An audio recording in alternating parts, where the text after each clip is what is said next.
All right, welcome again to Social Distillation, the submarine still of the internet, where we attempt to drop the beat and pour white lightning straight onto your brain. What are we talking about today, Savo? We have Wheel of Time, and it is actually on a Saturday, and this might be a going forward thing because we're both really freaking busy on Fridays, and it's hot outside, so Saturday afternoon is a good time to take a siesta Hmm. from outside work and talk about stupid things like books. So Speaking of stupid things, Scott is back, and there are lots of comments about Egwene from last time. So, yes, welcome back, Scott. Glad to have you back. If we go newest first, though, we do start with ideals. To Sam's question about Moiraine, I think you're right. The only thing I remember about the Rydian aftermath in the Shadow Rising is that I had the same reaction that Lan had at Moiraine becoming more submissive. And I'm assuming that's in reference to her questions being her revelations as she came back out, that she didn't understand them until she was captured for a while. Uh, mhm. But she seems to have gained a greater degree of wisdom from the glimpses of possible futures that she saw in the arches, and I hadn't thought of it until Ideals connected those two things of it might be that her questions through the doorway, she was starting to understand a little more because of the possible futures she saw. That would have given her with the that was way my her mind idea. works. That was That was the one I texted you, and then we talked about it. Oh yes, well, but you no, you were making the point that the points that she's making and the prophecy that she's citing there is you were thinking she's this is Jordan revealing to us what her questions were Yes, in the yes, that was my doors. point. Yeah. But I'm wondering now because of Ideal's comment, I'm wondering if that process started when she saw those possible futures when she walked through the arches. Um, and seeing how and why things could go horribly wrong, that could give her a clue on, okay, so then how do I do these things? How do I accomplish what I'm trying to accomplish here? With these hints that Which is funny because the elf those thing gave me. those are all threads to go with the physics conversation that I kind of want to have about the Elfin and the Elfin, which we'll probably do at the beginning because we're kind of already past them in Hmm. storyline stuff. But let's finish the comments and then we'll go back into that. So Okay. next is Scott. I think we have the answer to your bonding question. Yeah, this is the one I read earlier this week, and you're right. I missed this, and uh, this is why we discuss things out loud because the collective intelligence, right? Yeah, it does cut off when you die, Hmm. so it makes sense that it would cut off as your future lives go on as well. So yeah, good catch there, big time good catch. Next comment. Um, Oh, do you have a comment about that or? no, keep going.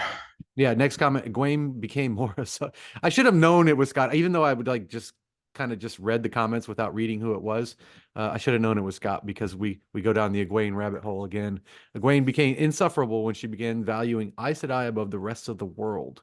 Later, we will actually see her remembering that Aes Sedai means servant in that moment, yeah, the ultimate moment, her one real redemptive scene. She has that moment in a minor role when she gives herself up to Nynaeve for her strength for healing in the last episode we did. Hmm. But yeah, she has moments of it, but you're absolutely correct. Her overall trajectory is Aes Sedai above all. And we see a little bit of that in her point of view coming up here too, in what we're going to talk about today. No, that's a good point because even when she's being good in like Knife of Dreams, where I think she has some of her best moments, and not accidentally, that was some of Jordan's last work, and I think some of his best, is that you actually do see a fair amount of humility, but it is, to Scott's point, it's not humility to the world. It's not humility to be a servant to the world. It's humility to serve the tower. Mm-hmm. And that's kind of her appeal and what she's drawing others in to get them to stop paying attention to your own personal agendas or your Ajah agendas or your, petty political squabbles. We need to unite the tower. That being said, she's become a true believer, so she thinks humility to serve the tower is humility to serve the world. Yeah. Uh, this is I'm assuming is addressed at you because Scott, you and I have been on the same eye to eye perspective for a while now. Nice to see you coming around to the point of view that Egwene is a horrible person. So that's at you, Heath. Yeah. She is an effective political figure, which is the backhanded compliment there. Yeah, Hmm. she's a Yeah, horrible very person, backhanded. but it also does make her very effective. Yes. Well, I'm still not coming around because I still am scratching my head going, is the Egwene of up through Knife of Dreams the same Egwene as Sanderson's Egwene? Because I do wonder if he was one of those fans who never liked Egwene, and so it's like, I'm gonna And make her as a- awful as I think she is. and actually, I didn't agree with you when you first brought that up, but reading Elayne in these chapters we're on now, Hmm. I almost think you might be right because he's like giving a big F you to all the girls right now. So all the girls except Nynaeve. Except for Nynaeve and But Moraine. also we can't judge that because we get very little Nynaeve up into this point. So yeah. We get some good Tuan and Min later, but um all the things that were drive annoying us in the last couple of Jordan books, you really kind of get turned up to 11 with Elayne in these last three books. Unless the surviving members of Team Jordan release RJ's writings, we will never know how RJ intended us to perceive Egwene. Yeah. Which is true, and we need to make a push in the Supreme Courts to make this identify this as a psyop, a government psyop, so we can get freedom of information, so we can get a FOIA request for all of those documents. Because as long as it remains a private industry, we cannot do that. Yeah. So we need to figure out how to connect it to the government somehow. This is a psyop that is trying to, you know, control the thinking of the American people. So we should get the documents in discovery. That's my personal Absolutely. opinion. Yeah, we need a lawyer better than me to do that because that was probably really ridiculous. Patently ridiculous, but it would be awesome to see Jordan's notes in Jordan's hand. And No, that's it would, and trademarks and what do we call well, patents for sure. Copyrights, is there a statute of limitations on those like there is with patents?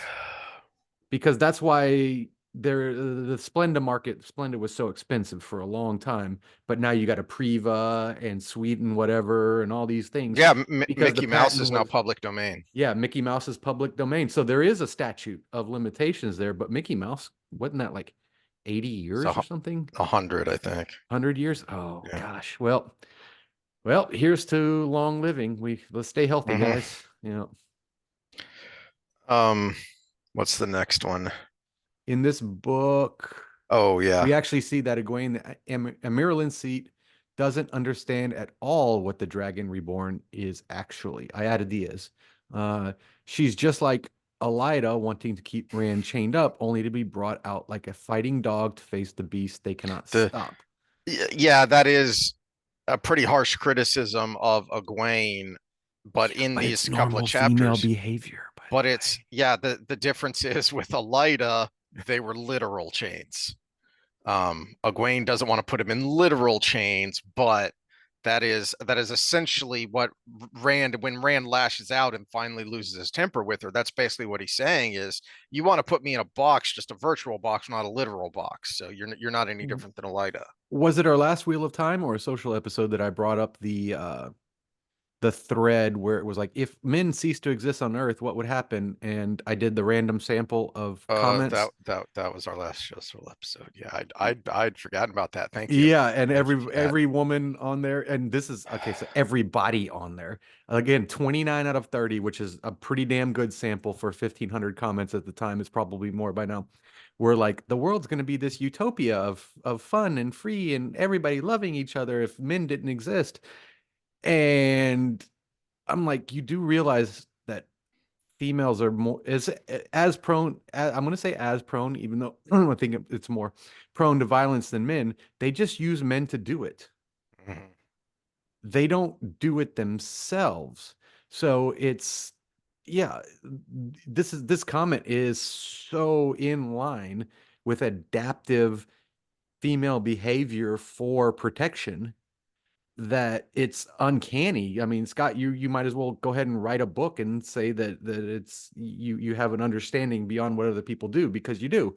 It's it this is the way of the world. To think violence will go away if men weren't there. No, women just do it differently. And if men cease to exist, they would just use the more gullible women to do it. Or I animals, domesticated animals, or something to do all the I ca- violence for them. all I can think about now is are the memes of the guy consoling the bear. It's, Oh, that was one of our that was one Wouldn't of my start favorite nagging. episodes of ours. So go back, just look It, for a guy hugging a bear in the meme. It's that was hard to choose a thumbnail for because there were so many there were memes so many good ones. about There the were so about many good the ones. the girl in the forest with the bear and yikes. Well, I don't blame the girls, because even if they die, what girl doesn't like being eaten out, right? Oh, that was bad, wasn't it? Sorry, children. Any That was children? Oh, bad. I do That say was, do not make this for children on YouTube. So, that was, uh, that was bad. that was Yeah. bad. I think that in the last battle, the White Cloaks take enough casualties that they cease to exist as a political power. Yeah, I can't this remember. is in spoiler Yeah. territory, but I do think that you're right there. Yeah, we'll get there. So this is the book. So all disclosure, this is the only one of the series that I've only read once.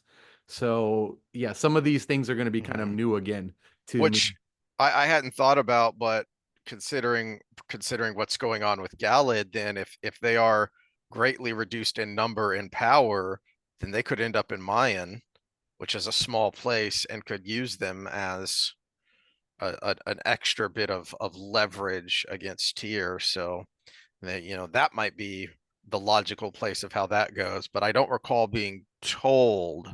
I don't even remember very much in the way of hints of what happens with Galad and the White Cloaks beyond, the pretty man and the pretty lady. Yeah, that's a tough one, because do they get integrated into another society, or do they Hmm. do their own thing again?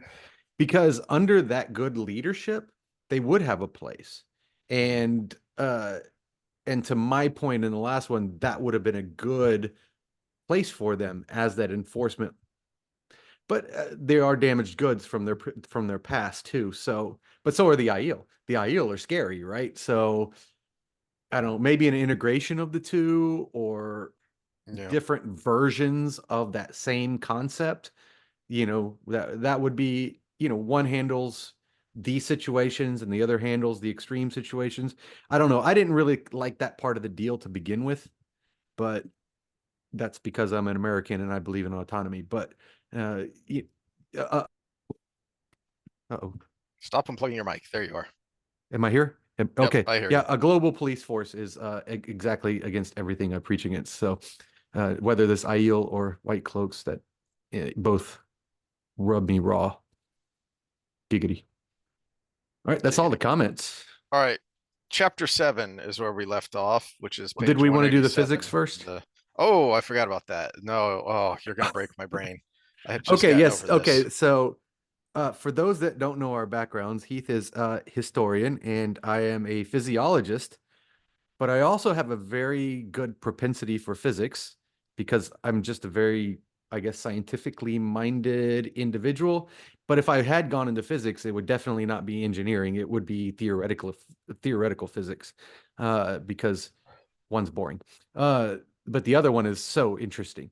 And I was reading for See, and when I actually started off as a physics major until I realized I didn't have the discipline to study that much. well, and you And I also was think of interested most in the things science as practical. witchcraft. So No, I think of chemistry as witchcraft because it doesn't make any sense. yeah, but Physics theoretical makes physics sense because it's involves a all just lot of calculus. well, theoretical physics involves a lot of chemistry as well. Yeah, So, I know. and this is part of it. But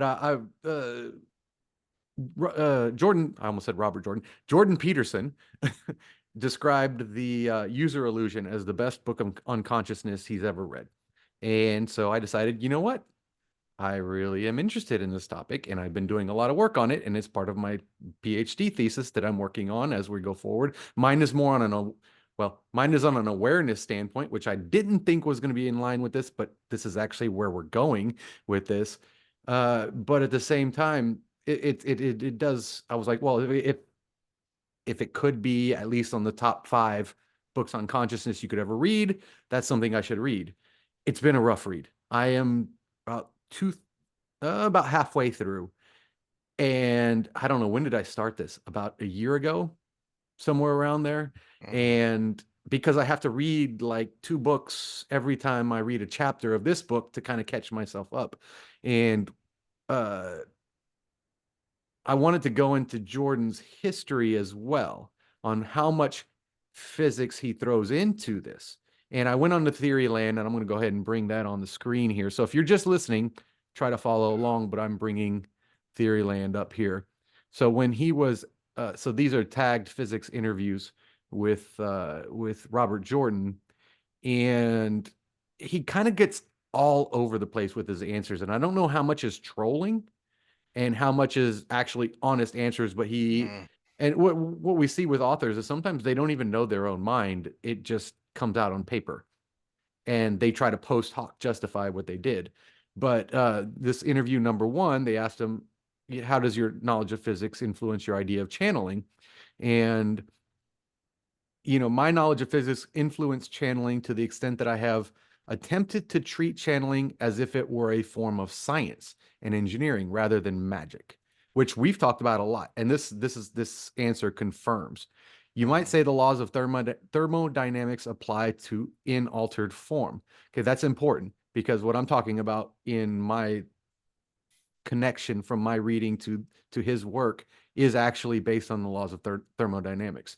Uh, so then we go further, and of course we have highlighted here the word magic, which he always frowned upon. He preferred it to be a sort of metaphysic for Hmm. the thing. Yeah. But then he also goes into Well, hold on, scroll back up. Just as a quick point, this would not have made any sense to me not that long ago of what does he mean here. Um, he disbelieves 95 to 99% of modern physics, but says it will be 50 years before it is put in the same file as I don't remember. I don't remember if that's the electric universe theory, but mhm. it's a anyway. Um, go Which at the listen. time he's saying this, that's on the verge of it turning to what it is now, which is quantum physics Yeah, versus the go. phlogiston. Yeah. What I suspect he's talking about there is string theory. Hmm. And go listen to Weinstein on Modern Wisdom. I've brought this up before several months ago. Eric Weinstein, they go into a deep rabbit hole of the state of physics and how Weinstein, who's a PhD published professor in physics, and he makes the point that physics has been stagnant for 40 to 50 years because of string theory and who controls it and who pushes it. And that has been the sole focus. And so there have been no major breakthroughs in like 40 to 50 years. So Hmm. Yeah. I'm thinking that may be what he's talking about. Okay. Actually, backed up to number one, he was talking about how it couldn't help but influence what he did, especially with the metaphysic of the world. But most everything was influenced by his knowledge of history and everything else. Mm-hmm. Uh, but then we go down to number seven, and number seven. You're a scientist. You have a degree in physics, I saw, and also he worked as a nuclear engineer. So that's important as well because that tells you what he did with his physics degree. He was working in the Einsteinian realm, right? Mm-hmm. Um, yes, I'm not sure I'd call myself a scientist, but my degree is in physics. Questioner, I'd like to be. It would be logical for a physicist to write science fiction and not fantasy. So he's being cornered on why did you write fantasy instead of science fiction? And his answer to that is to say no, they're not that different. In Mm-hmm. fact, it actually makes more sense for fantasy. And he brings up Schrodinger's cat. Okay, and this on a lion says He lost all respect for him at this point in the interview, and it's getting worse. Which, whoever this guy is, first of all, don't name yourself after a main character. Hmm. Make a snarky name based on the main character, because to think you are Lan, I'm sorry. Hmm. Yeah, that's you've already lost my respect by just picking your name that way. Make a funny, witty allusion to the books, not name yourself after someone in the books. You just showed your lack of creativity, which you need a high degree of abstract thinking to actually understand Schrodinger's cat. And Jordan actually goes into a little bit more detail because people think the box and the cat, but they forget that it also involved a box where there's a flask of cyanide gas Hmm. in the other box. And for those, kind of the poor man's version of this, what we learned through Schrödinger is that photons and electrons and basically everything that's not what we call just mass is everywhere and nowhere at once. So what he's saying is the cat, dead or alive, had nothing to do with the cat actually being dead or alive. Hmm. It had to do with the effects of the gamma rays and the cyanide gas and whether that killed the cat or not.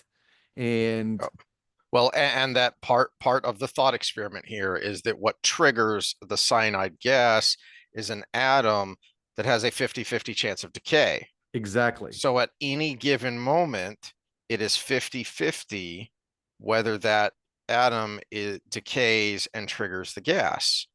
And so that's what Jordan is trying to get the interviewer to understand. Is it alive or is dead? Well, it's 50-50. No, don't give me the odds. Is it alive or dead? Alive. Yeah. Dead. And so Both. he says 20 years past. So 20 years past in his time scale of doing physics would be right in the height of information theory. So Mm, now we're talking about human consciousness. This is where I'm bringing it back to Randland here. And I think this is where Jordan was going with this because it's central to it. Is if you start a tree in the beginning, you have one moment in time and you have a choice. It's like the old books. Flip to page 59 if you want to do this. Flip to page 83 if you want to do that. You have a choice going off that branch. So now you branch to two, but it becomes logarithmic after that. So now you're making a choice off your choice. And so now you have two more branches, but it's not only an additional choice that you didn't take, but it's the two choices of the choice you didn't take. So we're actually progressing logarithmically instead of 1 to 1. And so if you make 7 choices, it's 128 different possibilities. And when we're looking at the Elfin and Elfin, we're living in a realm of all the alternate possibilities. And what gets them going? Why do they want people in there? What do they cherish about the people that are in there? They're cherishing the actual experience that happened in the realm of some place where you have every alternate, or where you have everything that could happen. It would be so satisfying and tasteful to have the thing that actually happened in this person's life. That would be so wonderful. like the difference between smelling the baking cookies and actually eating them. Yeah, or thinking about all the things that could happen and then actually experiencing the thing that happened. I could go to Disney and I could ride this ride and I could do this and I could do that and I could, or I could go ride the ride. Which is more enjoyable? The one that I Mm. actually made happen. And so when we're thinking of all of these probabilities, and then you can actually experience the one, that's what they live, that's what they have. But what did they give? What they give was the right answer based on the actions you could take when they have all of it. And then Moiraine goes to the rings and sees exactly what all the alternate things that could be were. And it drives her actually probably a little bit batshit crazy for a second. Mm.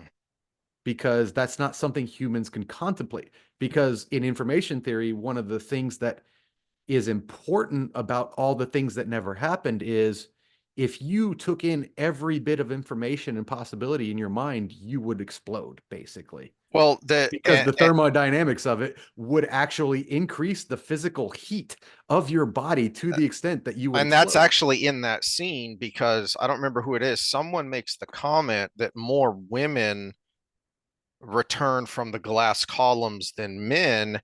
And some say it's because the women are stronger, but other wise ones say no, it's because we winnowed out the weak with the first test. So Mhm. we know that there are some who do not come out of those that first Terra and Grill.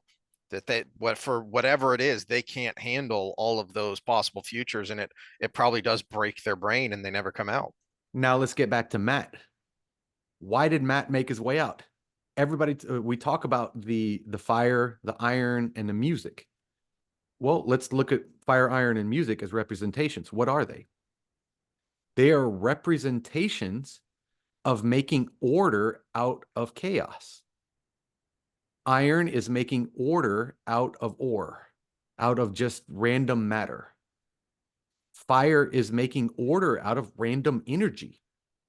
Energy stored in wood, energy stored in coal, energy stored in all of these things, and you release it into the air to create heat, and that's fire. And we're doing it on purpose. And music is taking what is random, which is sound waves all around us everywhere, and creating an ordered product out of it. Now, how did Matt escape? How did he cheat? None of those three. Those are predictable. How did he cheat? He went random. I choose this.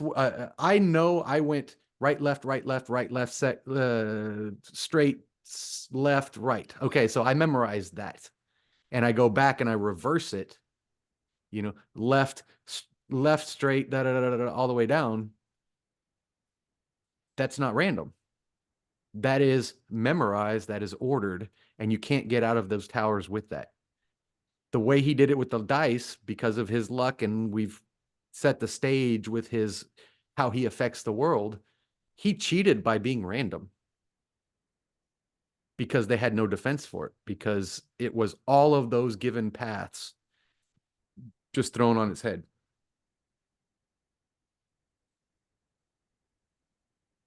I know when I texted you all that, you were like, yeah, okay, whatever.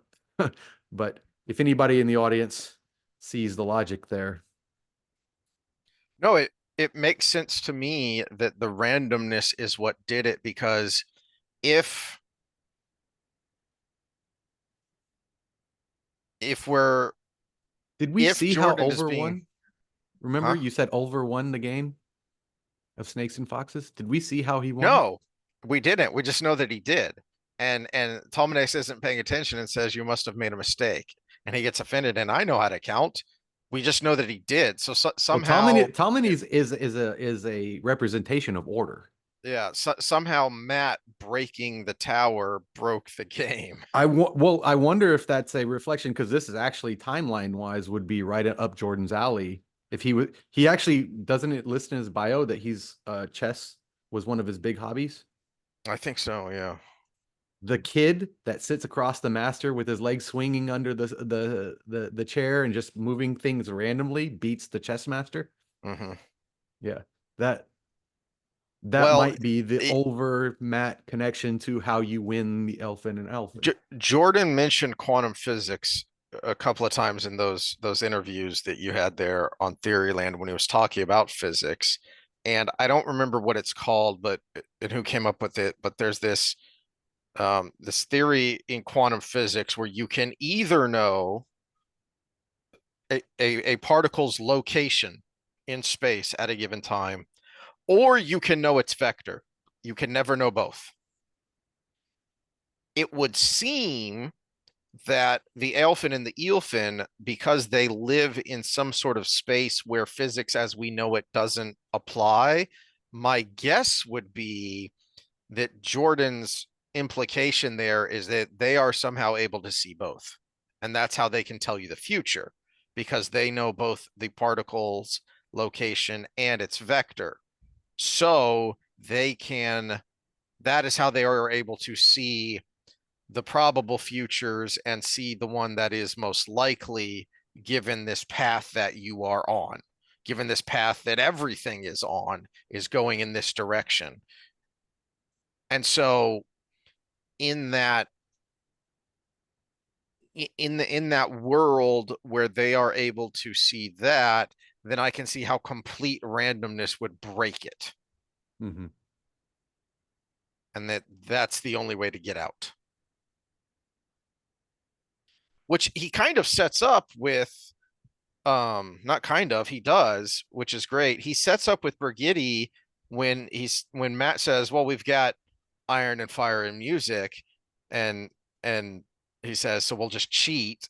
And she says, that's not cheating, that's just being smart. That isn't how you win. That's how you give Mm-hmm. yourself a chance. Yeah, and she also says how she set a trail to get back, but And couldn't. somehow they figured out a way to obscure the trail. Yeah. But now it makes me wonder, because she was thinking, well, maybe they figured out a way to blow away the iron filings that I was leaving behind as my path, and or maybe not. Maybe the fact that she was creating order there just fed into its oddness, and so she was never able to find her trail Well, and you add it to because things just kept metaphysics, shifting. what we talk about with Matt and his Taverness, and that revolves around luck. You know, the thought of experiment of if you gave a monkey long enough to just randomly type on a typewriter, he would write Shakespeare. Well, it's just more likely to happen with Matt. So if he starts randomly, I mean, and typewriter to write Shakespeare is a lot more probability variance than picking right, left, forward, multiple times. So it's Well, hey, don't knock it, because from what I've seen of the Acolyte, it seems that Lucasfilm has a room full of monkeys, and that's how they're doing their script writing no, these it's days. worse because see, this is not random. This is where randomness doesn't apply. Because if it was a room full of stupid people just typing on a typewriter, they would actually have a better product because it is a room full of people purposefully doing bad work. That it's not random. It Yeah. is scaled in the direction of bad. Speaking of not random, Chapter 7. chapter 7. Yep. Sorry for And that long tangent, but it really was. I really had trouble sleeping after having that thought. And well, I don't know how much of a tangent it is either, because this is part of, you know, an element of this, physics problem, if you will, is how is Rand able to do the things that he does? hmm, And that is, when they walk out of the pavilion and they all just stop because that noise they heard, and the sun dimming was the fact that, you know, great trees, steading sized trees, have just grown up in a matter of what, an hour less. mhm. And so they're all gobsmacked of, holy shnikes, what happened here? Which we do Um, have the matter of where did the matter come from, but mhm. uh, but Rand kind of explained it previously. I don't remember if it was when he was talking to Avienda or if it was in one of the other chapters where it was No, it's the later in these chapters where he what's later talks in to these Elayne. chapters Yeah. when he talks to Elayne about how the Dark One is Hmm. pushing. That's right. It's when he goes to dinner with Elayne, Hmm. and the Goes to dinner. Dark She One, walks in on him in her tent and then has dinner with her. yeah, of because the Dark One is skewing the pattern so much, he is able to exert his will on the pattern to push it back to create that balance, because the Dark One is destroying the world, because nature is dying, that where Rand goes, he's able to exert his will. And and I like the explanation. I also like that it kind of is a paradox, because previously our explanations of from Rand was, no, it's not Matt, when he goes back to um the port there in Eridomon. um Oh, I'm brain farting. Anyway, Bander yeah, even. Bender Aben, when he goes Yeah. back there and says, you know, and the dockmaster can't believe what, so we just happened to open the dozen sacks that were all bad. Yeah, just random chance. You just, rolled snake eyes 12 times in a row, and I showed up, and now we're all rolling double sixes. It's just random chance. Well, there's no random chance that makes a tree, a sequoia, which the estimates are that the biggest trees in Sequoia National Forest are 3,000 years old. Mhm. That's and you just grew one in 30 minutes. That's not random chance, man. So, but I like that part of it's not really explained. It's just, well, I can push the pattern back because the dark one is pulling it off in this direction. So I can push back to create balance. I like that we don't get any sort of real explanation for, okay, yeah, but how does that happen? Yeah, I'm thinking about the amount of magnesium and iron in the ground and how much carbon has, that would have sucked the carbon out of the air so much that everybody would have died of oxygen poisoning. You know? Speaking of physics and chemistry. All right. My first note is several pages in. Do you have any thoughts on Oh, their my page 199. I don't know what that is for you. But I said, oh, Sanderson is such a girl. oh Let's see. She could read. Oh yeah, she could read the breached trust in Brian's face. It's the second page of the chapter, and I'm like, it's a little bit spoiler from our talk here, but it's not spoiler for the whole episode. She's actually proven wrong later. And then she's reading these things in people that are not there, which is what women do. That's why we have so much trouble as men, just saying, I'm all right. What's wrong? Nothing. Something must be wrong. that's a good contrast with when Rand shows up and she doesn't treat him the same way because she trusts him Well, she starts to treat implicitly. him the same way. She Well, starts there's a to. little bit of it. Yeah. Yeah, I guess there's a little bit of it, but there is more of a partnership there than she has with anyone else. Um, because one, she trusts him, and two, she can't bully him like she bullies everyone else Hmm. because he's ran the Dragon frickin' Reborn. Yeah. So there was that, but then there was just a kind of a meta thought on this whole interaction with the great captains and everything. And I just had the feeling that I'm just not buying it from her, especially her dealing with the Aiel. It just seemed contrived and off. The whole scene there when Rart came in and she's, you know, I, here's an odd analogy, but I was watching I went down a rabbit hole and somehow ended up on a video talking about what might have been, what could have been with the Terminator franchise and why mhm, Terminator 3 was such a mess because it had a messy pre-production history. But I didn't have a huge problem with Terminator 3 except that it felt rushed and so it didn't feel like a Terminator movie. It didn't feel like the first two because it felt so rushed. That's how I felt here is there's nothing particularly wrong. There's not one or two things that I can point my finger at and say, there, see, there's the problem. It just felt rushed. mhm.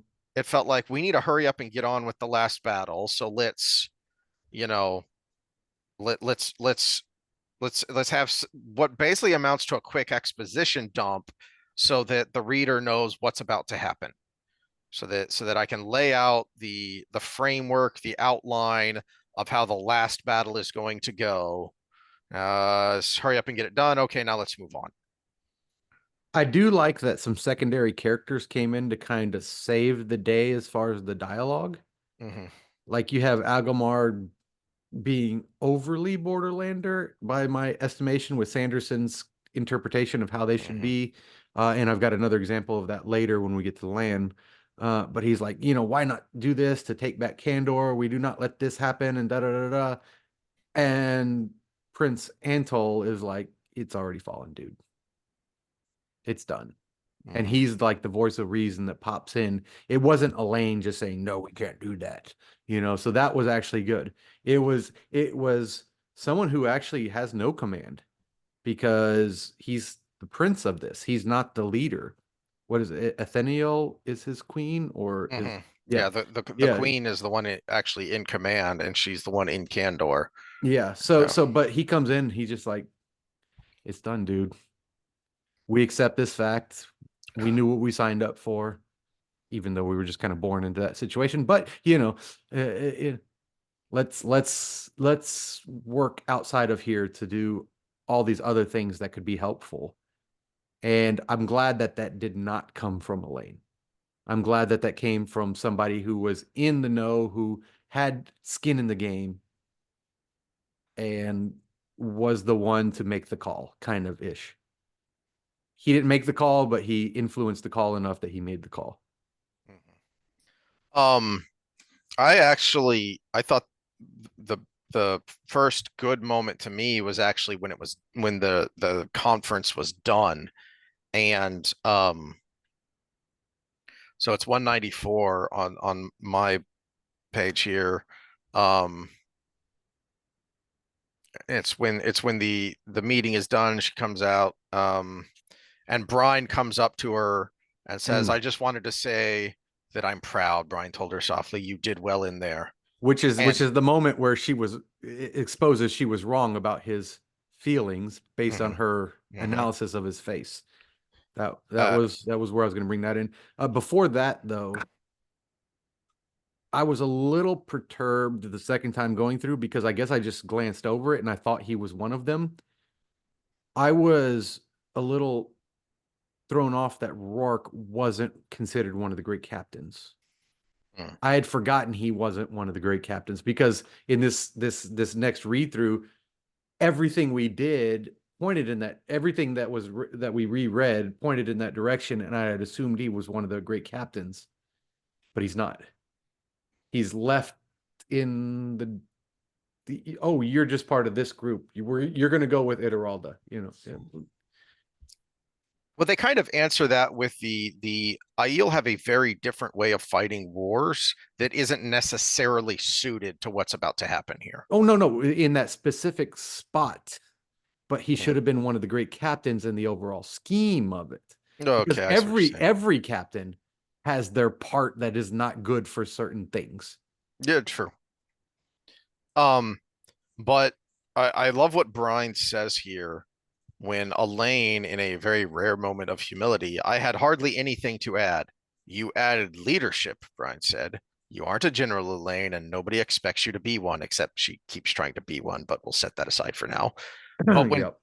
but when Tenobia complained about Saladea being left exposed, you were the one who diverted her back to what matters. Tensions are high, but you kept us together, smoothed over bad feelings, prevented us from snapping at one another. Good work, Your Majesty. Very good work." And something it reminded me of, and I actually think it may be on YouTube, free with ads, which if you have a good ad blocker means it's just free. But anyway, so Ike Countdown to D-Day is what it's called, and Tom Selleck plays Eisenhower, and it's not an action movie. It's a very small, low budget movie because it's all about the planning in the few days leading up to D-Day. And Ike is one of the more underrated generals in our history because he's not as flamboyant and dashing as Patton, or as mythological as Rommel, who has this whole mythos around him, you know. Um, but Ike was by far the right man for the job that needed to be done because, oh, he was a political general. He had to be. He had to be a diplomat because it was a coalition. It was in D-Day. It was more than just, these three, but the three big players in D-Day were Britain, Canada, and the US, and they didn't always get along. And he was the one who had to make sure everything was smoothed over. We're No about one there get now. Yeah, no one got their knickers in a bunch, and everyone was on board and kept focused on what mattered. Not to derail us, but did you see the latest that there are British authorities calling for Americans to be extradited if we make bad posts. I'm gonna go get blue checked and make a post just to be part of the list Come because at me, bro. come at me, bro. Sorry, I'm a Texan. Yeah. Yeah. How'd that work out for you in 1775? How'd Yeah. that work out for you in what was New Orleans, 1814? Yeah. Yeah. Come at me, bro. Yeah.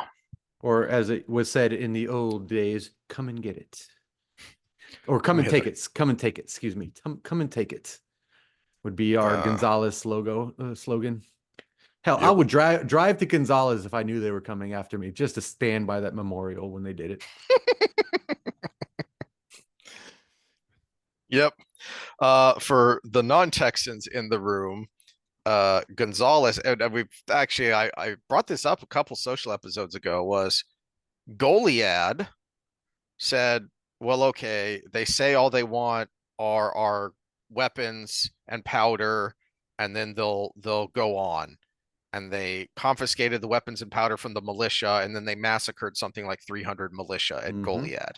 When they went to Gonzales and said, we're taking back the cannon we gave you to defend yourselves, the militia lined up with the cannon loaded and said, with a Come big and take flag, they it. said, come and take it. Yep.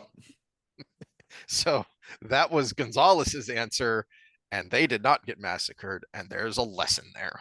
Yeah, well, we and there's another one. We get the Alamo. We've got big moments. This is why I couldn't control it from my birth right or whatever. But at the same time, you take some pride in it. Okay. This is the positive form of pride. Is Yeah, I'm from San Antonio, and if you don't think the Alamo is one of the greatest moments in the history of war ever, not just in US history or Texas history or anything, then you haven't studied war because it was a couple, not even a couple hundred Texans plus some volunteers, including Tennesseans and stuff, Mhm. against thousands of what was the Mexican army at the time under Santa Anna. And yeah, they lost, but they lost in a way that is a win. Realistically, Mhm. it's the way if I was ever in a street fight with a 320-pound former defensive lineman, is like you're gonna win this fight, but you ain't gonna like it. Why is that? Well, my next note on page 195, I love there's a great line here when they come out and they see the Ogier are here. Oh And yeah, yeah, yeah. it's like, and it's just a small group of them. It's kind of an embassy to let them know we've decided to join with you. Um, and I first of all, I love the moment of, oh well, I'm sure a half dozen Ogier. What? No, I mean all of us. We are all joining you. Like, oh. Um, but what really jumped out at me that I loved was down at the bottom here, when uh when they mentioned to Elayne that there was serious consideration about just leaving this world, leaving humans to this fight, that this wasn't their fight. And this is Coverall, Loyal's mom, talking, who says, I myself took that position. I made the argument, though I did not truly believe it was right. What? Loyal asked, stumbling forward. This seemed news to him. You didn't? The woman looked at him. Trees will not grow if the Dark One claims this world. Loyal looked surprised. But why did you? An argument must have opposition if it is to prove itself, my son. One who argues truly learns the depth of his commitment through adversity. Remember this line. Did you not learn that trees grow roots most strongly when winds blow through them? And this is actually something I had to learn the hard way when I first started planting trees, is when they're saplings, you have to tie them down, especially here in North Texas where we're on the edge of the prairie and we get a lot of wind, but you don't want to tie them too tightly.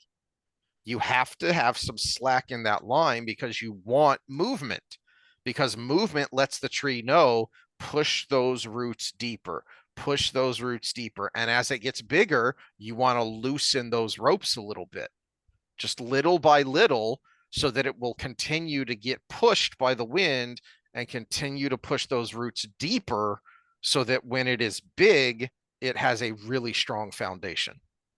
Well, let's branch that out, to use a bad pun there, to Ba-dum-bum. what I mean, this is the basis of the what's supposed to be the United States judicial system. Innocent until proven guilty. Mhm. And if you are a prosecutor, no matter what you believe, you prosecute to the extent that you can as the best prosecutor you can be. So the lawyer who is a prosecutor should be taking every step to prove guilt. The defense lawyer, even if they 100% know that their client is guilty, should be defending their client to their best ability against that prosecutor. And that's a tough job. If I knew that my client was a child molester and I had the evidence in front of me, I still need to do the best job of defending this person I can, because if the evidence is against my client, then the prosecutor should do the best job they can to make it right. And we have that system of better 10 go free than one guilty person go to jail. Unfortunately, it's not that way anymore, and that's how oligarchies work, but and autocracies work. But that's what defends us from those other two things that I coughed out. You have two people doing the best job that they can, and that makes it stronger. And that to me, that's like the analogy that comes out of the roots of the tree. It's adversity, discomfort is important. Discomfort makes you stronger. Speaking of discomfort, next page. I love I love this line. Um, oh, carrying over. Um, so the last part of that is um Coverall finishes up with that is not to say you should have left the steading when you did. Not alone. Fortunately, that has been taken care of. Taken care of? Perrin asked. Loyal blushed. Well, you see, Perrin, I am married now. You didn't mention this earlier. Has come so quickly. I am married to Aerith, though you see. She's just over there. Did you hear her singing? Isn't her song beautiful? Being married is not so bad, Perrin. Why didn't you tell me it was not so bad? I think I am rather fond of it.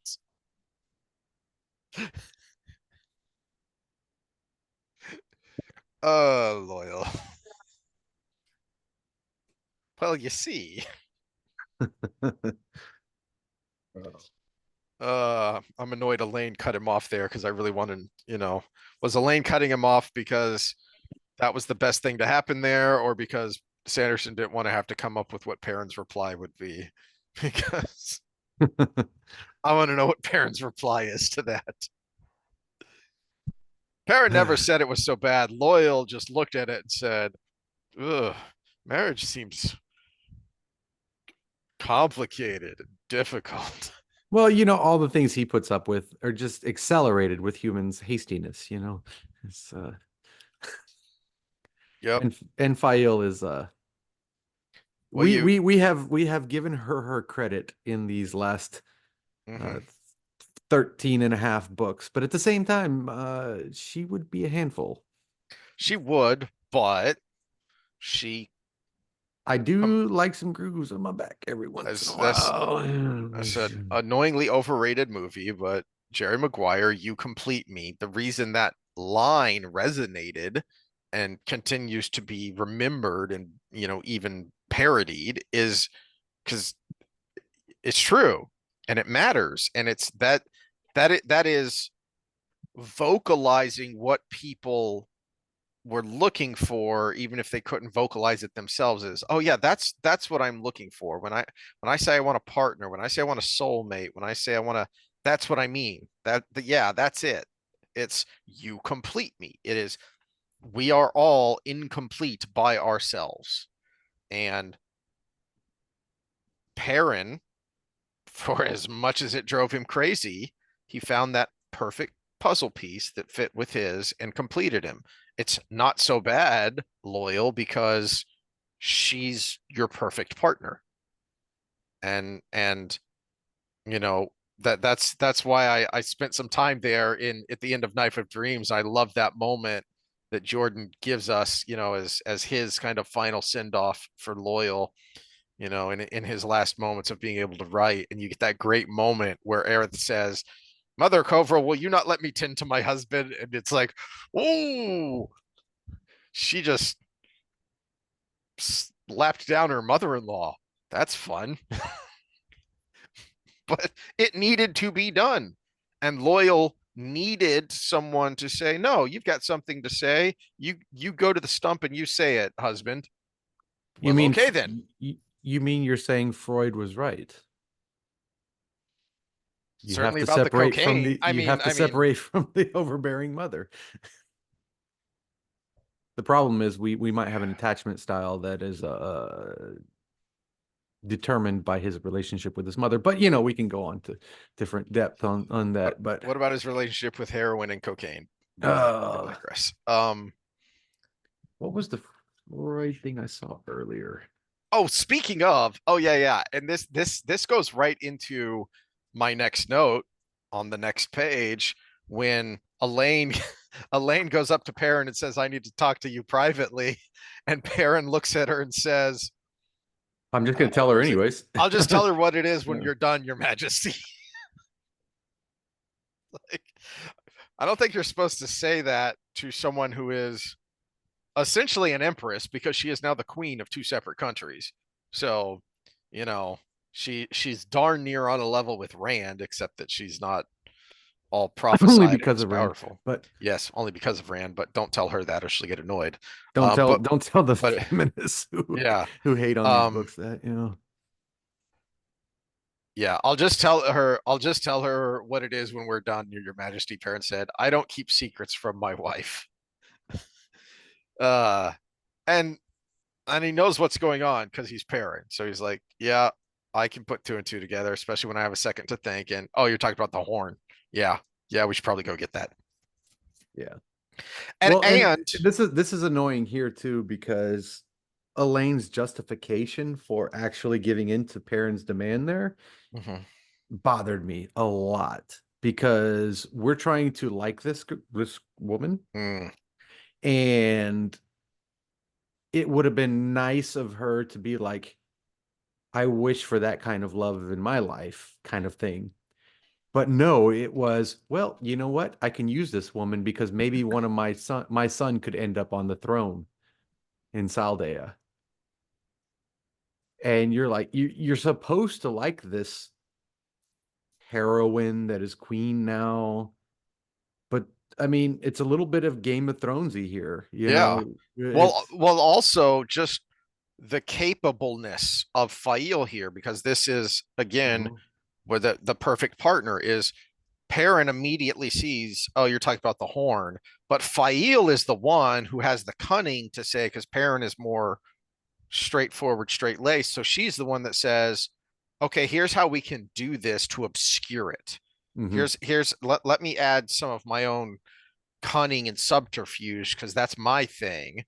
Mhm. So it's a good Yeah, thing. not only is it Perrin wouldn't be the best person for this job, it's this is why I am the best person for this job, which is how you enter an interview, right? You present why you are the best person for a job. Mm-hmm. Um, there's a great line down on the bottom of this same page too, when they're done talking about the horn, and um,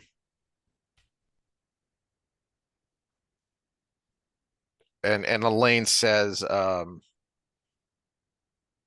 it's about Matt. Yeah, yeah, yeah, yeah. Um, but we'd rather just give it to Matt straight out, Elayne said, but he can be difficult sometimes. I had hoped he would be here at this meeting. He's in Ibu Dar, Perrin said, doing something with the Sanchin. He told you, Elayne asked. Not exactly, Perrin said, looking uncomfortable. We have some kind of connection. I sometimes see where he is and what he's doing. That man, Elayne said, is never where he needs to be. And yet, Perrin said, he always arrives there eventually. He's not he's not when and how you want it done, Elayne, but you Hmm. know damn well from traveling with him and him saving your life on more than one Multiple occasion occasions. Yeah. that no, but when it comes nut cutting time, as we would say around here, he's there and he's ready to go. Yeah, it's the is and the ought. That is Matt's place in this whole Mm-hmm. storyline. He is the is. And this is what Rand needed to come around to and where he is now. Mm-hmm. He is now in the realm of this ought to be right, but I'm also understanding what is at the moment, where he was only ought for a long time, and Elayne is still just ought. This ought to be the way to go. This ought Mm-hmm. this is what I think should happen versus this is what is happening in this moment. We get that in banter with her and Brigitte in the battle here coming up, Mm-hmm. where Brigitte's like, no, that's not how things are going. You need to not do that. And she's like, I'm so annoyed. I mean, you actually get a what was the movie with the Wayans brothers, White Girls? You actually get that White Girls moment with her where she's like, "Don't talk to me like that. I know what needs to be done, you know." And Brigitte's like, "Yeah, shut up. This Mm-hmm. is what's actually going on." And Yeah, this is where her character has become so frustrating because we just had a good moment there of her feeling frustrated. Well, I had hardly anything to add, and Brian reassuring her, no, you added leadership, and that matters, and that's important, and we but where she's desperately need frustrated that. is she had no input in the control. And then that comes back out Yeah. here when it actually gets to battle time. Yeah, Mhm. because she's going to be with the army that is trying to deal with the Trollocs in Andor. Which, sorry if this might get us canceled or anything, but Rand, in all your wisdom, you put the pregnant girl in charge. I'm sorry. All your newfound wisdom, and it didn't occur to you that maybe. Um, Yeah, I understand the arc where she's queen and all these things, but at the same time, maybe Jordan went too far in incorporating all of these different elements because we also know pregnant girl. My wife mhm. used to hate junk food. You know what she craved when she was pregnant? This is why I gained 30 pounds while she was pregnant. Every day I was on my way home from school. That was the last thing I did every day. I would go to work, then school again. And I was on my way home and I would get a text, "Can you stop by Jack in the Box and get me a jumbo jack?" And eventually I was like, well, I could get this jumbo jack and cook my own dinner at home, or I could just get me an ultimate cheeseburger while I'm here. And I gained 30 pounds over Mhm. that time. Unfortunately, when she popped a baby out, she lost the 30 pounds because, placenta, baby, water, all that came out. And I still had the 30 pounds You because couldn't take a 30-pound dump. I could not take a 30-pound dump, not from my love handles and everything. So it took me about 6 more months to get those 30 pounds off. But yeah, pregnant women are not the best decision makers. So Sorry if that gets us canceled, but that is the truth. And I implore any pregnant woman who has listened to this to please back me up here because you know how difficult things got during those times, and I feel for you. But at the same time, don't run an army. speaking of, this is actually my only note in chapter 8 is on page 206 here on the in the first edition, where Bashir is asking her about her kid or kids. I don't know if he knows that she's pregnant with twins. No, Um, he keeps saying one, and she keeps correcting in her mind that it's more than one. okay. Yeah. So um they're going back and forth and she's getting all snooty of this is none of your business. And um and he make Bashir makes the point, uh it is not your business to know, nor is it theirs. And this is Elayne being snippy. Oh yeah, Bashir yeah. raised an eyebrow at her. The heir to the realm, he said flatly, is not the business of its subjects. And you, Elayne, are the one constantly going on about how you are more than just a person. You are a symbol. You are a position. You are the throne. So yeah, you're the one always going on about that, about and that was one of your lessons to Rand is you're more than just a person now. You are a symbol. I believe you are overstepping your bounds, General. Perhaps I am, he said. Maybe spending so much time with the Lord Dragon has warped the way I do things.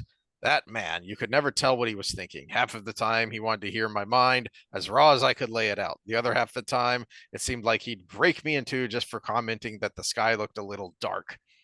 Just give it some thought, Your Majesty. You remind me of my daughter. She might have done something similar, and this is the advice I'd give her. Your men will fight more bravely if they know that you carry the Dragon Reborn's heir. Yeah. Your thoughts here before we get to what Elayne responds to in her head. She thinks this, she doesn't say it out loud, but I'm trying to go ahead. find that moment because I have something related to that, but that's like 30 pages later in my book. Okay. Uh, because it's before Elaine's animosity to Bashir's lack of deference. Mm, And this is where Elayne annoys me because she's expecting all these rulers with different customs hmm to bow to her authority as the queen of Andor. And it's like, no, he's not Andoran. But that wasn't the thought I was thinking of. Where you said chapter 8? Yeah. Okay, so I did my equation and I can get within a couple pages, but I still have to find it. What give me the opening words of a paragraph. Of where I'm at right now. Yeah. Okay, so I'm on page 206 and um so there's italics and men thinking, or Elayne thinking that this is her response in her head to what Bashir just said, which is men. The young ones try to impress me with every stunt that comes into Mm. their fool heads. The old ones assume every young woman is in need of a lecture. Yeah, I remember that. Hold on. Okay, so that's 219 from my book.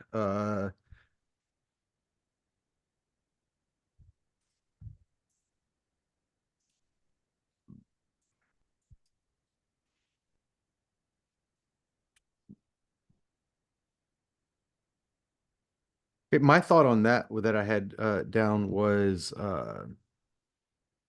the fact that she finally acquiesces and Yes. Birgitte was like, yeah, that's exactly how you should have thought the whole time. That was my thought on that. But yeah, it's yeah, I'll stick with that thought on which I have for later is she's got in her mind how people should treat her hmm because she's the queen, but she has to remember this is a multinational coalition where she's not the queen of everybody. She may hmm have been put in charge. Yeah, okay. Yeah, but Bashir is doing what he's always done. And actually in his culture, that's probably the proper behavior even towards his queen because that's where they're from. If you're not pragmatic, you're dead. That's a good point. And And, she is dealing with Trollocs and Andor when he's used to dealing with Trollocs, period. And that's all he sees in his head is we need to defeat Trollocs. He's not seeing in his head, oh, I'm in a court of Andor and the bard is singing in the corner and I need to act this way and put my hand on this part of my hilt of my sword and bow this exact way. It's that's not what's in his head. And she can't get through her thick skull that I mean, it is a Miss Priss, 101 right here. And she can't deal with that. And that's actually what's kind of ticking me off about her in this mhm. whole sequence that goes towards the that end. that my You note thought here is she learned this from her time with Nynaeve in the menagerie. she's being a silly, angry girl here. She's being a Yeah. girl, a silly girl, Hmm. because what she just said in her head there, it both of those are and can be true, but also partly false. Yeah, the young ones do try to impress you with every stunt that comes into their fool heads. You brought up the menagerie. You were trying to do some impressing with your own foolishness there. Remember that? But also, um, yeah, because they're guys. But what would you call Captain Gaibon is so what? That was a foolish stunt, him charging into balefire to come rescue you. You're a queen, you're a hottie. Yeah, they're gonna try and impress you. But was that a fool stunt? I mean, because some people would say so, but to him, that was duty and that was the right thing to do. Hmm. And is this a lecture or is this Bashir, someone who's twice your age at least, who has his own grown kids, who's giving you sound advice? Well, and this takes me to the work of Dr. David Buss in things like Evolution of Desire, which I should have had up, I guess, for the cross-sex mind reading. But young women are very bad at discerning competence from narcissism. And we're taking this situation where she's completely affronted by Bashir's incredulity towards her, right? But she also fell for Millar. She fell for him bad in a professional sense, not in a love sense. Mm-hmm. She believed every word he said because he saved her life. Young women are very bad at discerning between narcissism and competence. Bashir is competent.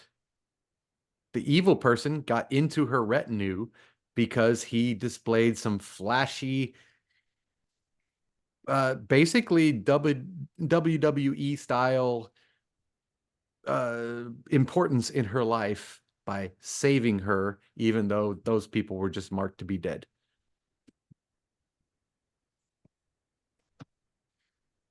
But God forbid you say that out loud. I think we Um, skipped over something though. We have a whole land section you skipped over.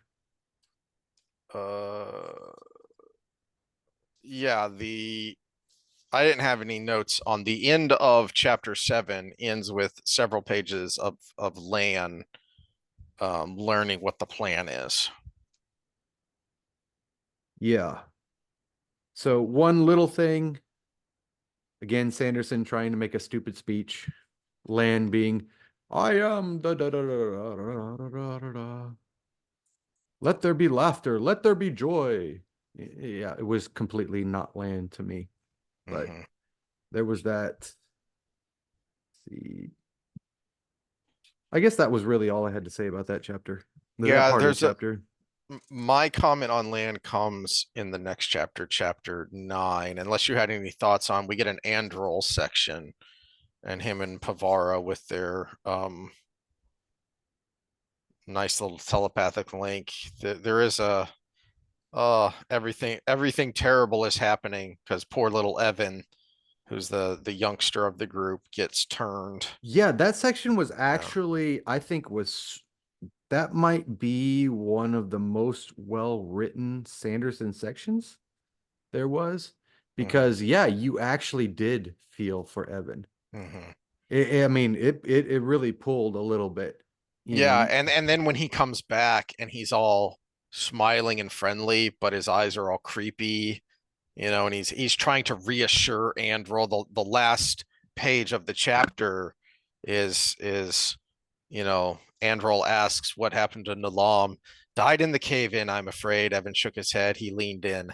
They're planning to kill you, Androl, but I think I can convince them that you're worth turning instead. You'll thank me eventually.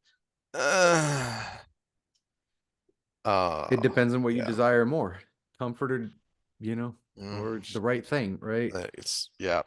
Then it gets Yeah. creepy. All right, chapter 9, to die well. Um, I like that we're so you get a little hint of the cracks in the earth, cracks that seemed cracks into nothingness that Lan is looking at, and so that's just setting up that everything is falling apart and is going to become more important later through the last battle. Um, but my first note is actually on page 215 for me, which is several pages into the chapter. And this really jumped out at me because I've I brought up and I've been talking about that interview, that first interview that that's on the wiki page of interviews with I can't even remember the name of the magazine anymore, but Jordan talking about how he thinks that his he was asked your experience as a combat veteran, what does that bring to your work? And it wasn't, and he made the point that, well, I don't think it impacts or influences the way I write battles or combat or war, but it influences the way the people, especially those who have been there before, the way they think about it. And I think there's a great illustration of that here, um, on page 215. Where is it? So it's similar to the moment you pointed out at the end of the previous chapter. Yeah, where is it? Um,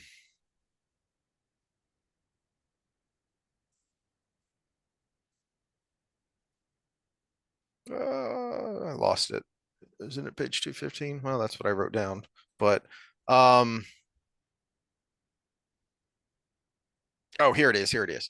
All right, so it's the middle of the page, and Tenobia talks to him and is her Tenobian self, and is all, you've achieved great glory and blah blah blah, and he's thinking about how, whoever's in charge of keeping her out of the thick of the battle is going to have a handful, and it's um and he's thinking about the difference between her and him and his men. um Mm-hmm. and Lan has this thought, she'll be so this is italics down middle of the page. She'll be off into battle herself at some point if we don't watch her, Lan thought. Her head is full of songs and stories. Hadn't he just encouraged his men to tell those same stories? And this is, I'm glad you brought this up because this is referring back to what you just pointed out with the kind of cheesy over the top Mm-hmm. monologuing that wasn't very Lan. Felt kind of forced, but I thought Sanderson did a decent job of being inside Lan's head and showing that it was actually forced, that he was making himself do this, that it actually wasn't natural, but he felt it was necessary. Yeah, and I Uh, read it a little differently because I my note to myself was Land is a caricature, mm, and uh, in my note was I wanted to read it in a bad accent, and this was okay. So look at the original Obi-Wan Kenobi, Alec Guinness versus Ewan McGregor as Obi-Wan Kenobi. Ewan McGregor's British. He is from the UK and has an original UK accent, but he is so over the top on his accent when he is being Obi-Wan Kenobi that it seems like an American doing a British accent. mm. And that's what I get from Lan here. It is so over the top that it seems like someone doing a Lan accent Well, versus actually doing Lan. it's Sanderson doing a Lan accent. Mm-hmm. I think this is why here, because here there's a word here that just jumped up off the page at me and said, ah, there's the difference there between RJ and Sanderson, which is, hadn't he just encouraged his men to tell those same stories? No, there was a difference. He could feel a difference. Teaching the men to accept that they might die and to revere the honor of the fallen. That was different from singing songs about how wonderful it was to fight on the front lines. And that's true, and that's important. And that's the difference between, the I bring this up because I love it. The Patton line from the movie, and it's more or less straight from you can find that particular speech. You can find it and read the transcript because it's even more bonkers than the George C. Scott version from the film of The point of being a soldier isn't to die for your country, it's to make some other dumb son of a bitch die for his country. Mm-hmm. And that's basically what Lan is saying here. And that's the difference between, the and it's most stark in the Pacific, where the Japanese had basically created a death cult around the emperor. And it's the Americans were willing to die for their country and for each other. The Japanese wanted to die for their country and their emperor. But here's the word that jumped out at me though. Teaching. That group of men that Lan was around, he didn't have to teach them anything. All he had to do was remind them. That was the word that's the word I think RJ would have used, because those are all combat veterans. Those are all borderlanders. Those have all seen combat. He didn't need to teach them anything. He just had to remind them, hey, this is who we are. This is why we fight. All right, and then the last bit of this land section I wanted to point out, because um it's a seeming contradiction, but I don't think it is. And I wouldn't put this as part of the mini slog that we've complained about, because Lan complains to Agelmar about, wait, the plan is to retreat. It's right that for Lan to want to stay. I have finally raised the golden crane. I'm back. Malkir is being defended. I don't want to see it fall again. But Agelmar is more right that the bigger picture here, son, is the last battle. And so we fight until we can't anymore. And then we have a fighting withdrawal until help can come to us. That's the plan. That's what we're gonna do. So to me, it's perfectly in keeping with his character that Lan's first reaction would be retreat hell, which is a great line from World War One. But Agelmar is more right, and that's why he's the great captain. That's why he's in charge, because Lan knows this too. But again, back to the not teaching, reminding. Lan knows, but he needs to be reminded, hey, there's a bigger picture here. And as Mm-hmm. much as it hurts, this is what we're going to do. Yeah, and we get a section here in a minute where Elayne is reminded of that because she gets the news of that same information, and Mm-hmm. Bashir's like, "Yeah, sounds good." And she's like, "No, no, we can't do that." But it is the right thing to do, which actually, quick 30-second spoiler alert if you haven't read through them all, uh, makes it unfortunate that we have what happens to the great generals happen, because it almost, I was reading this and I was like, is this the start of it happening? Even though they actually do make a lot of sense right here. Mm-hmm. And is like, oh no, well maybe that was the plan from the shadow all along and all of the, so it was really difficult to read that again and be like, and have that moment of, is this supposed to be the start of that, or and was Lan right and Elayne right, or is this actually them still reasonable and that happens later? Yep. I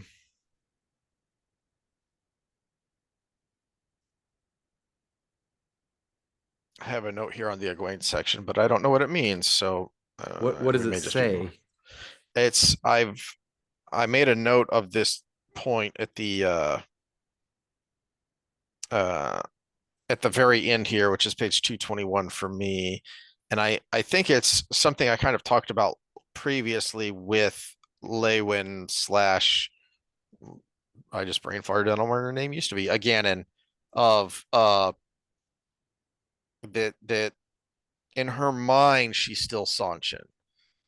And though she's basically been outcast, to her, this is what is honorable. This is her fulfilling those oaths to her people by helping these other people, by bridging that gap. And when she gives her oath, Egwene has this thought here of Elayne says, I think only of repaying my debt. In her tone, Egwene sensed a stiffness, a bitterness, that rang of authenticity. This woman did not like humbling herself in this manner. Uh, no, she didn't like it. She's not used to it, but this is real honor as opposed to, you know, well, what Lan was just thinking of the difference between him and his men and Tenobia, whose head is just full of songs and stories and glory and wondrousness, as opposed to this is an awful thing, but it needs to be done. So my note on Egwene's section goes back a little bit. Okay. So it's when she has dealt with General Bryan, and Bryan is riding off with Swan Mm-hmm. next to her. And the statement is Egwene noted Swan riding at Bryan's side and smiled in satisfaction. He is bound tightly to us now. How horrible of a person are you?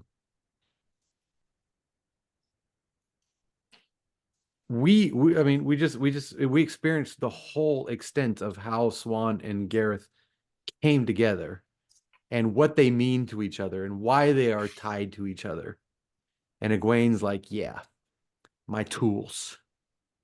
And my note under my note is Egwene embodies all that was wrong with Rand before his Mm, enlightenment. that's a good point. Everyone's a tool. Everyone's a tool, and it's all about me being the best this thing that I am. Where Rand now is different. Egwene never evolves. We've talked about parallels before, and Scott, please comment here because me and you we're like bros on the Egwene train here. Uh, she is the embodiment of the horribleness that Rand was ever since she got the even the scent of power. And this is that statement there really brought it home, I think, because we have two people who were brought into this fight in a desperate situation who have found each other, and they have found each other in the epitome. This is one of the best love stories in the whole series. Mm. And Egwene is like, he's bound to me now. To your point from the very beginning is she gains her power through cunning and cleverness, but that's because to your point now about the uh parallel with Rand is because she couldn't bully people like Rand could because she's not the Dragon Reborn and she doesn't have his raw power as well as his mythos behind him. But now that she does have that authority, Which yeah, she kind of does is, more. we want to think deeply into it, and probably beyond what the author intended. Why, what was her development because of the Shanshan? Her attachment to the Adam, right? Hmm. She was attached to the Adam. How is that different than this? She is using this connection, Adam connection to the one person to the other. She is using this connection to get her way. But Just like a Soldum does with a Damane. the way she thinks this, though, again, this makes me scratch my head and go, how much of this is Jordan and how much of this is Sanderson? Because the thought itself isn't like inherently bad or evil or malicious, but the way she thinks it, what's going through her head and why she's thinking it, that makes you go, ugh, this is sketchy.